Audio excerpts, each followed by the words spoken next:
If the Christians allow the IRS to come for Scientology, the Christians are next. Yeah. So that's it. He was never selected by L. Ron Hubbard to take over Scientology. And it's funny because there's not a Scientologist in the world who would believe that he was not selected. That's part of the lore of David Miscavige. It's part of what gives him his power, is that he has spun this tale, that he was the chosen one. Within Scientology, and now people have left it. Okay. Exactly. That makes sense. But the thing about him is, like, obviously L. Ron Hubbard was fucking crazy and had all these weird rules and just created the whole weird thing. But it seems like that ruthlessness we just talked about, at least when I hear these stories, it went up a whole nother level when Miscavige took over. Yeah. Is that fair to say? I think it is fair to say. So before Miscavige took over, were they doing like some of the sick and private detectives on people and stuff like that? Yeah. That already existed at least? That definitely already existed. One of the big turning points in Scientology becoming kind of this like militaristic, hostile, aggressive, dangerous organization, things got much worse in 1967 when he created the Sea Organization. And then he created the Scientology ethics codes and the ethics conditions, and justice became important, and monitoring behavior and thoughts became more and more important. So from 1967 onwards, things got more, I want to say militarized. It's probably not the right word to use, but much more strict and stringent and aggressive and hostile. And I mean, look, it's not uncommon for like SEAL members to literally like come to physical blows with each other. Like, it's not even like imagine that being like, oh, we worked at Microsoft and my boss, swung on someone in the conference meeting today. It's like, that's normal in the Sea Org. It's not necessarily considered great, but it is common. Wow. I was at the morning meeting and the captain decided to swing on his deputy and people had to tackle him to the ground. You're like, yeah, it didn't used to be like that in like the early 60s. So yeah, once the answer is that those types of really heavy-handed and over-the-top tactics did exist before Miscavige. And in many, many ways, Miscavige has made a lot of things much worse. And in other ways, we can point to examples where things have actually gotten better in weird ways. Like what? Like they're not using quite as much effort to force people to have abortions in the Sea Org these days. Oh, right, like some of the recent. And they got rid of the RPF. Yeah.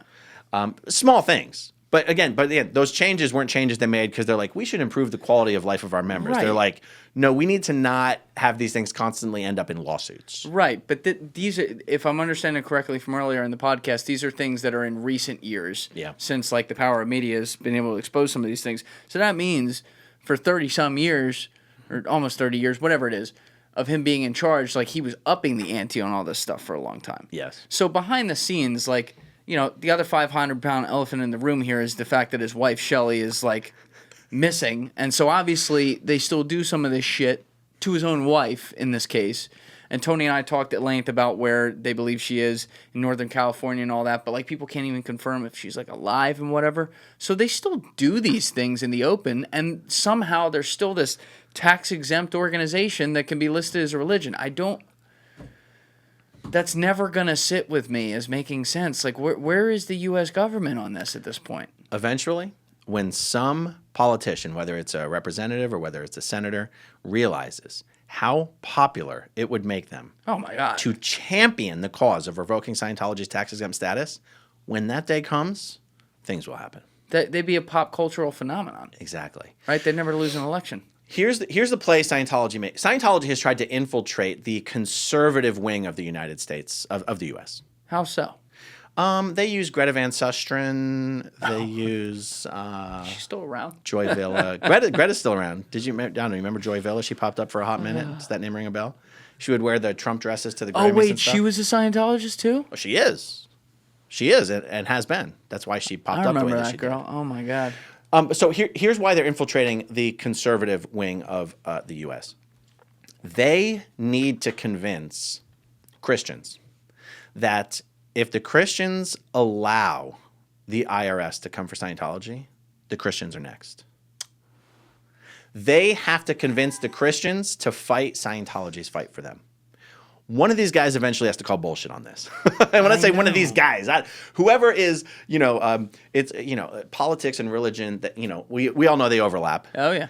And I'm just saying, I don't know who the guy is, but somewhere somewhere in this whole puzzle, there is someone who's the guy who's like an opinion leader enough in the religious sphere and an opinion leader enough in the political sphere that they can be like, we have to stop letting Scientology make a fool out of us. They are not like us. They are not one of us. They are a family-destroying, human trafficking cult who are hiding behind this cloak of religion, and they think we're going to carry their water for them because they want to scare us into thinking that religious liberty will be threatened if we revoke Scientology's tax-exempt status. One of these guys has to stand up and go, and not only go, I'm the one that's going to call bullshit on that. But let's realize, all politicians act in their own self-interest. Of course. But one of these guys has to realize it would be in their own self-interest. What could be more popular than standing up and saying, I'm going to lead the charge on holding congressional hearings into revoking Scientology's tax-exempt status? Of course. Let's just put that first. That'd be on HBO. Yeah, Great. it'd be amazing. They'd make a documentary out of that in 5 minutes. I know. And so it's like all the former Scientologists in the world can do all the content on YouTube and make David Miscavige's life miserable, and we can keep helping people leave Scientology all day long. And that's great. But even if there's still 1,000 Scientologists left and Scientology still has tax exemption, that should be a horrible embarrassment for the United States of America. Yeah, I maybe I'm thinking of this a little bit too broadly, but when you bring up the Christianity point, the cringy parts of Christianity are like, to me, like the mega church people, like those dudes who are like riding around in Bentleys and saying, "Pay me for God," right? Yeah. But they have huge groups of people who follow them, who are all voting blocks, by the way. And, like, they want to keep the gravy train going. So they're not a hell of a lot different to me, by the way. Maybe they don't imprison people and shit, but, like, that's the problem when you're dealing with the whole, like, Christianity thing as a whole. It's sucking in all the ones that are doing it correctly, like Alessi here. And then you're getting, like, some of these megachurch guys who have some moolah and followings, and they're ruining it for everyone with the politicians. I agree. The Joel Osteens of the world are problematic, but I will at least say this.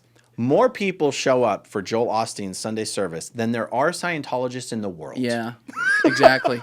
Okay. Point exactly. I think Joel Osteen could probably fill Dallas Stadium, the Cowboy Stadium. Oh, yeah. You couldn't get 5,000 people to show up for a David Miscavige event if you spent 3 months booking it. But you're right, and it might be that, and I'm referring collectively to Christians only because they are the ones who have the power to actually do something. I understand. About this. Yeah.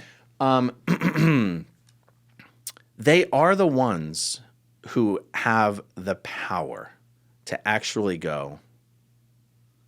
Religious freedom in the United States is not put in jeopardy by revoking Scientology's tax-exempt status. Right. And it might be that they go, shit, we've got our own Joel Osteens. Fuck, we don't want to, man, we can't do something. It's like, no, you can. I agree. There's something wrong with, pastors having 50,000 square foot mansions and private jets. But they at least have massive congregations. Yeah. Scientology it's scamming its members, it's harming its members, it's lying to its members. You know what? Joel Osteen, I promise you, believes in heaven and believes in God and believes that Jesus died for our sins. I would probably buy that. David Miscavige knows there's no OT 9 and 10. And he's lying to everyone about it. Like, it's an actual fraud. I believe that even these mega pastors believe in heaven. What about the guy who was selling plots of land in heaven? Who was doing that? Oh, you didn't see this? Can we pull this up? Christian pastor selling... This is like pretty recent. This was the other day. I think I tweeted this too, but Christian pastor selling plots of land in heaven. Yeah, you got to see this. When I see shit like this, I'm almost like... The people who actually bought it, I can't feel bad. Because I'm just like... Oh my God. All right, yeah, here we go. Eternal real estate. Here it is. A church in Mexico is selling plots of land in heaven. Go down. A church in Mexico is helping people prep for eternity by selling plots of land in heaven, according to the pastor of Entoms, who claim to have received, quote, permission from God, unquote. I love these guys who get permission. The church is offering heavenly real estate for the simple price of $100 per square meter. Pictures of the offer have been circulating on social media showing a brochure with an elaborate depiction of a holy house in the clouds. The illustration features a family ascending a golden staircase to their new celestial home. The brochure also clarifies that the church accepts various payment options solutions, including PayPal, Google Pay, Visa, MasterCard, and American Express. Prison and hell. That's all I have to say to shit like that. But that's very Scientology of them, in a way, in a different, belief system. But in 2018, a Zimbabwean pastor was arrested after selling tickets to heaven to his congregation for $533 Yeah. per person. Yeah. Thank you for watching the video, guys. If you haven't already subscribed, please smash that subscribe button and check out this clip's full podcast episode by clicking here or in the description below.